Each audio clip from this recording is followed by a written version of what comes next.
Welcome to the Spicy Bookshelf. We are doing the stories behind the books, and we are with Rowyn today. I'm very excited, and I want to thank Thirst for letting us record in her bookshop because I just love the vibes here. It's so great.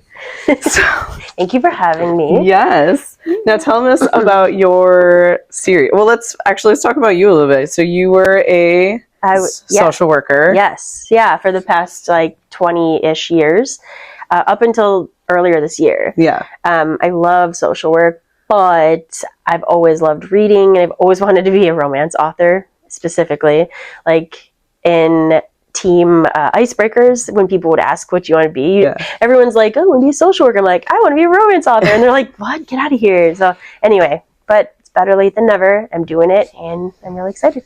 And you are a full-time writer now, right? Yes, which to me doesn't mean I'm making a sustainable living off of it, but that's what I'm doing. And then I also work part-time at a library. Which, I love a library. Yeah. It's the perfect. Yeah. It has to be the perfect complement job to being a writer. Yeah, well, like we were talking about, I can zone out while I'm there and figure out plot points or things I want to write in the next whatever I'm writing, and it's perfect. Just books. I loved doing the shelving because it was just so zen for me. Yeah, and you can just zone out, and you're just like, all right, and now they're gonna have this major attack scene, and we're gonna have knives flying. That's what you're thinking about. And then no one interrupt her while she's at the library. Don't bother me. She's coordinating a fight scene. I'm writing in my head. Don't talk to me.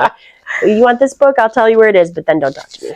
And then we were talking with your first year, you've learned a lot as a young indie author. Yes. Oh, and it's not an easy world out there. No, it is not. It is way more than I ever thought it would be. Just all the little intricate things you don't know until you don't know. Yeah. And so I wish I would have had more author friends at the beginning. I do now because I built a community, but I just didn't. I didn't realize what the book community world on social media was until I got into it. And I'm so grateful for it because you can't do this alone. You know? It's not just here, read my book, and then everyone comes flocking. No, you need your people. You need to engage. And so it's been a way. And what I'm learning is it's not, if you're a writer, you're not just sitting there clacking at home. You have to run a whole business. And it's legit. It's a lot of work. It's not just writing. To me, the book itself would be a lot of work. Yeah, it's not all I want to do is write, but I can't. I have to market. I make my own covers. I taught myself how to use affinity programs with stock images, and so I clicked 50 billion buttons until those happened. And then I have to market, and then I have to figure out how to publish it and format it, and all these things you just don't realize. And shipping and it's insane. It is insane how much work goes into it. I mean, so I do work with a lot of different artists for character art because that's super important. And you have the most amazing character art. I love your character art so much. It's so beautiful. I am obsessed. I have a bunch in the works and an animation in the works that I'm really, really excited to reveal. Oh my gosh, I can't even handle it.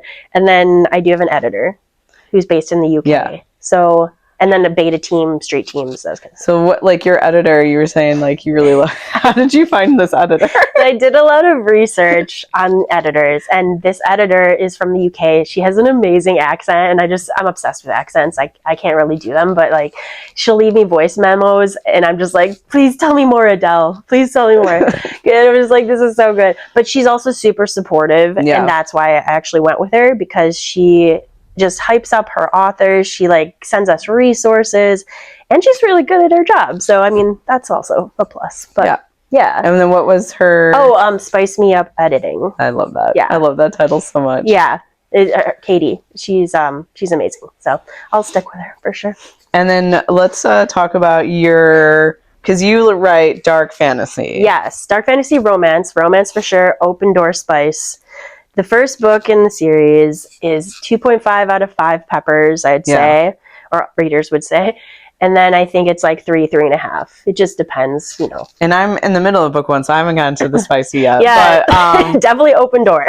But which I will not be offended by at all. But what we were talking about with your series is when I pick up a fantasy book, how I like to judge an author, like if I'm going to be in it to win it, is do they have their own fantasy terms for everything? Yeah. And like you start right off the bat, you're saying turning instead of year. Yeah. You're saying bloody void instead of like hell or whatever. Like that is what I'm like looking for in an author.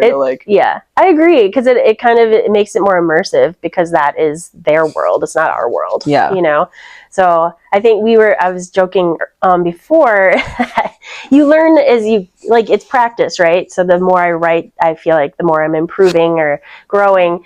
And I used the word unalived in the first book, and a person who didn't enjoy that and left a scathing review said that, and that was the thing that did it for him. And I'm like, I'm so sorry. I thought it was funny. You're like, sometimes meme culture just pops up. You can't control yourself all the time. I'm so sorry. And like in my head, I'm like, well, now do I like take that out and just like republish the book? I'm like, no, just it's a time capsule. It's one. Yeah. This is my beginning, and as I go, like, you know, things change. I'm just saying I'm enjoying it. But do you want to talk about what the trilogy is about? Yeah. So the series in general is about that the world is dying, resources are depleting, and there's a group of oligarchs that mandate people go into a 6-month magical sleep for half the year, like a plant would. It's called the dormancy. While they're in these like dormancy pods, they don't remember anything. So they're living half of their life normal, half in this stasis. But what's happening, and they don't know, is that they're being portaled into a dream realm. And while they're there, there's mythical creatures, gods, rebellions, shenanigans, high-stakes trials, quests, and yeah, just a bunch of nonsense. It's really fun little adventure. And then the love situationship in this first trilogy is a love triangle-ish. And I say, if people don't like love triangles, I promise you'll be fine, because there's a twist to that. Yeah. And the second book, you definitely know who she picked. She's not like flip-flopping around. Yeah, where I have that I'm voting on right now. But you said that there was like team battles amongst your original like readers. Yeah, it was so fun, because I give all the character art as like to my team so they can use it in posts. Mm-hmm. And they were picking sides. So it was like hashtag Team Gavril, hashtag Team Caden, or hashtag Team Both, and whatever. And they had battles that they'd get like points for, and it was hilarious. They were off the chain. What a time! I wish I was like back in the OG. I know. I'm like jealous now that I'm in it now. I know, it was awesome. But yeah, so it's been crazy. I love this. I love this trilogy. There was characters that people really seem to love, and I wanted to give their own love stories. So there will be 2 offshoot duets, duologies. In the same world. Yeah, and if I can figure this out, my plan is that after you read the trilogy, you could read either one first. Like there wouldn't be this one long order, which is very nice. Yeah. Yeah. So I have to figure it out. I think I have it, but I'll just think about it when I'm shelving books. Figure it out. Now, what so we were talking about your journey is like you didn't write really in like school. You didn't go to college for writing. Yeah. I mean, I was kind of written for fun, like poetry, or I was saying too, like I really love horror stories, fantasy in general. So I kind of write little stories about that.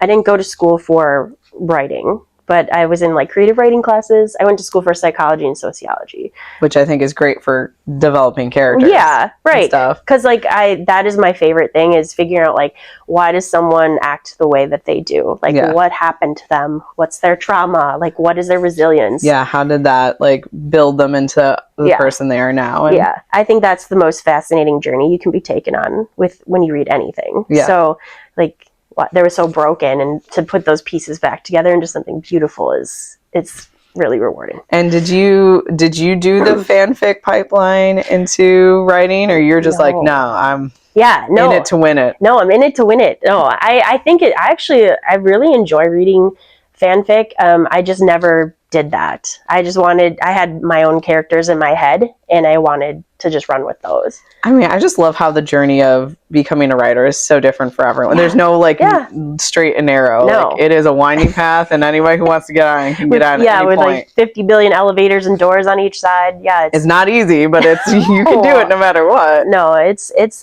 is very interesting, because now that I have like author friends, we're all 100% different in how we got where we were. Yeah. So yeah, it's really cool. And then do you like only write on your computer? Do you write like Ren was telling me how she writes on her phone, and I think that's crazy. Yeah, I do write on my phone. Because when I'm not by my computer, if I have something in my head, I need to get it down. Yeah. Otherwise, I'll lose it and I'll be so mad. So I do have I have Word and it syncs between my computer and phone. So even in bed, my husband will be like, "What are you doing? Go to sleep." I'm like, after this page is done. So yeah, I do both. You just writing constantly all the time. This is a full-time plus more job. But I don't stop because I find it fun too. I enjoy writing. So to the point where my friends and my husband are like, you need to also have a life. I'm like, but this is life. I'm finally living my life. Romance is life. I'm living my truth. I'm now a writer. Yeah. So I don't know. I do have to actively step away sometimes because I'll do it all day. You'd just be a Hamilton, just writing all day, nonstop. Yeah. And then do you write chronologically, or do you write parts at a time with your writing style? So with the first book, it took me a year and a half to write, and I did that chronologically, and that was fine.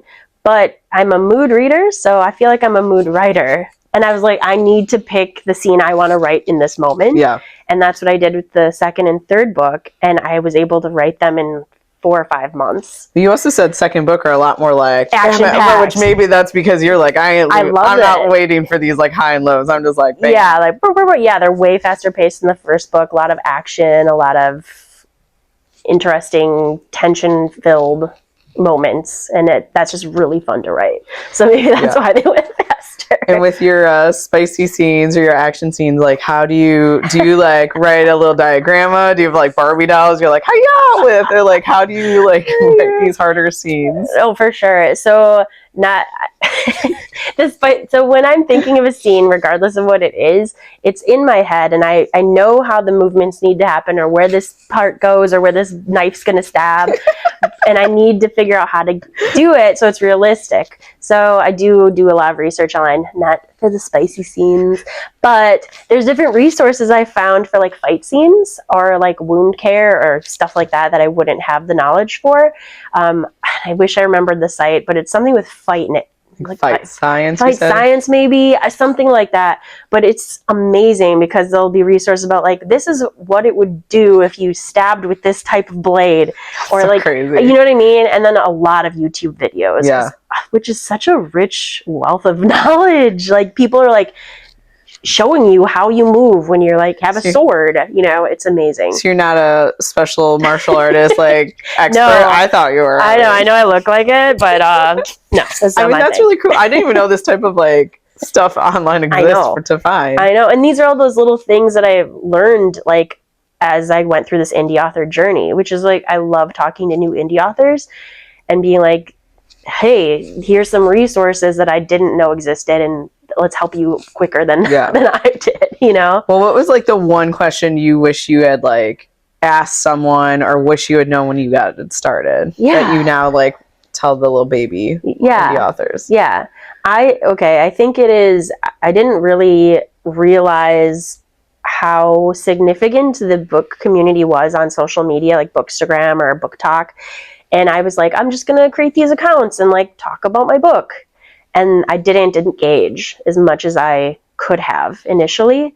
And that was to my detriment. And it's not because I didn't want to. It's just because I didn't know that's how this community was. And then I started engaging and I made friendships. And I was like, holy crap, this is incredible. Because you need people to do this. You need to have them have street fights over which one they were picking. Yeah. So I would say don't be afraid to slide into authors' DMs.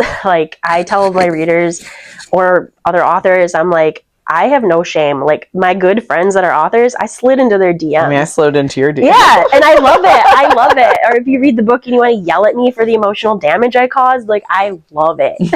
So I think just don't be afraid to try to connect. And it doesn't always work, but when it does, those are gonna be your people. So you're still having a good time with having readers come to you. I know there's such a thin line these days between authors and readers. I love it. I've never had a bad experience with anyone being inappropriate or disrespectful or anything. if that did happen, I was a social worker. I'm really good at boundaries. Like, I have boundaries. You're like, I got this. Yeah. You're cool. So it's fine. And that's okay, because not everyone's going to like it, or you, or whatever. But the people who are my people, or just want to talk books, or mine or otherwise, like, I am all for it. I love it. Yeah.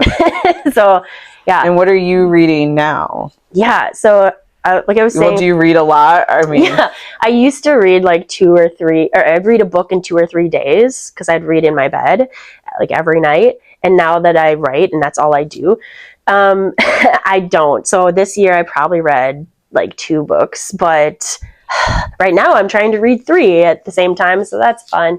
One is my friend Jenny Grimes, her book Shades of Beast. I'm writing that, and I'm on her ARC team. And then I'm reading Priestess by Kara, my friend Kara, and then Phantasma. Yeah, because that's been on my TBR for ages. So, and that one's definitely on your like thriller. Yeah, like spooky. Yeah. It has spooky vibes. I love for you. Yes, and I just am always so drawn to. I've always loved like gothic, spooky magic. Yeah, you know, regardless of romance or not. But when I got into romance because when I was 13, my mom accidentally gave me a cowboy romance that was spicy, and she didn't know. But that was it. I was done for. You're like, well, we all are. Yeah, we're all here now. Yeah. So that's what I love to write. I love all the weird little quirky things in a romance, and that's what I like to write. So. And when you are working on your books, how many times do you have to like reread your books and edit during editing or whatever? So many times. I'd say probably 10 to 15 times, if not more, because I am very like, I'm very, what's the word? Not A-type personality, but I like order, and I like things not repeating 50 times. I don't want plot holes. Like, so I have to read it over and over until I feel comfortable, like, releasing it out into the world. Did I make sure there's no strings left out in the ether for someone to like grab a hold of? As a reader, I really appreciate that. But that means like you have actually read like 30 some books already. That's true. Just the same 3 over and over again. Just yourself. Yeah, you know? It's fine. It's fine. No, I do. I appreciate it. Like, with the first book, I didn't have beta readers. I had 2 friends read it, but they're friends, and I don't know how, honest. How mean they were. Yeah. Like, with my beta readers, I'm like, just because you like me or my weirdness doesn't mean I don't want you to tear this apart. I want you to tear it apart. I want you to make me cry. Yes. That's how I know you love me, if you make me cry. I just want it to be as best as it, as it can be. So, yeah. Yeah. So you have a great beta and street team is what Yes. Oh my God. I have permanent ARC teams and street teams, but you get really close to your street team. Like I'm like, this is a safe space. Like, I'll be my weird self, awkward self, and it's fine. And that's why they're amazing. And they'll help me do like hype challenges. So they'll like post stuff online and help spread the word. And honestly, that's a big thing for indie authors. Like, find your people you trust and that really love your books and will help spread the word. Yeah. So that's huge. I could not have done any of this without them. Yeah. And then do you have events? You do a lot of events too. Yeah, I do a lot of events. Yeah. I started already reaching out for different events or signing up for different like conventions. January, I have so many things. Why did I do this to myself? Oh, because it's fun. Because you're excited. It's fun. It's fun. I'm trying. So my goal for this next year, because I love Thirst, obviously. Thirst was my first place I ever did a book signing. So it's just very special to me. And then there's other local bookstores as well that I've worked with. And then my goal for next year was to reach out farther, in the surrounding states. So I have stuff like in Manitowoc or Lake Geneva or wherever the case may be. Yeah. So I have a lot of events coming up. And is that like on your website or your social media? Yes. Yep. I'll always put it on my social media, but I do have a website now finally, which my brother helped create because he started that business for himself, and it's awesome. But yeah, it's on there. I have an event page on there.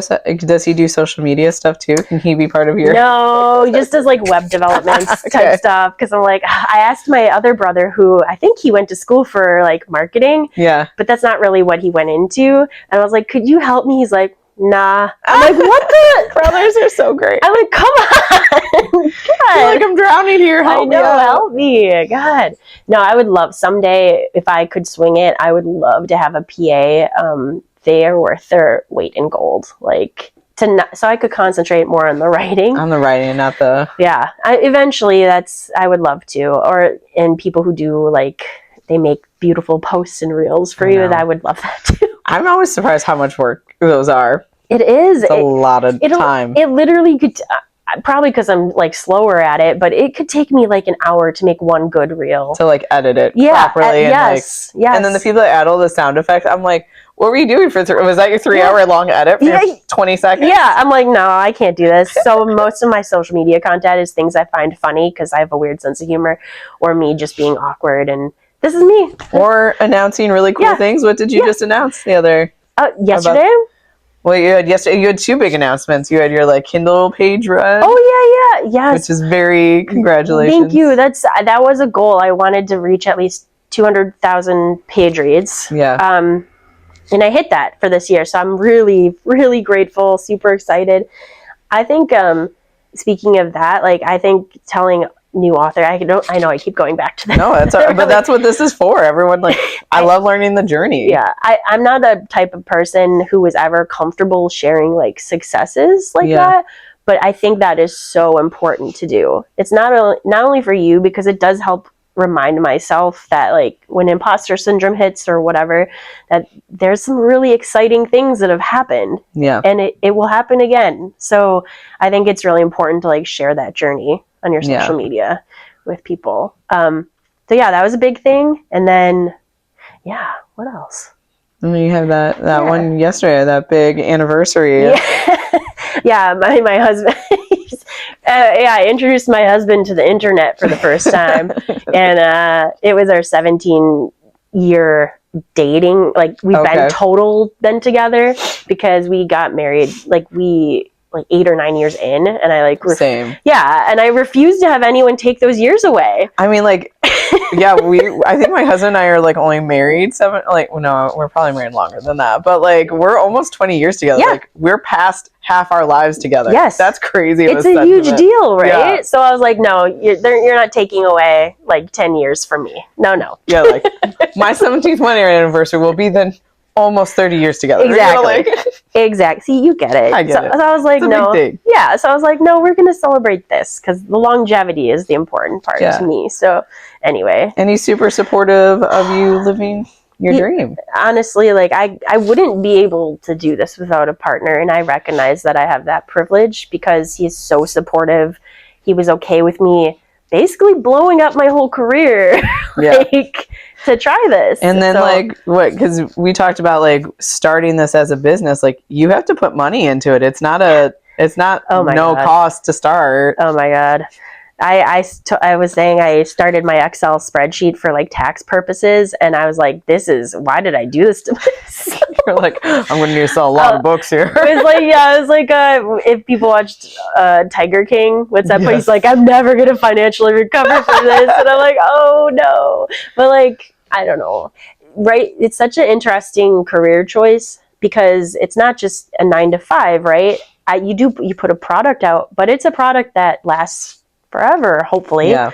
And so I'm trying to think of like the long game. And you have to and you're probably going to still be putting out more product. It's not just right. And so it's everything. If you do research on trying to be an author, it's going to take time.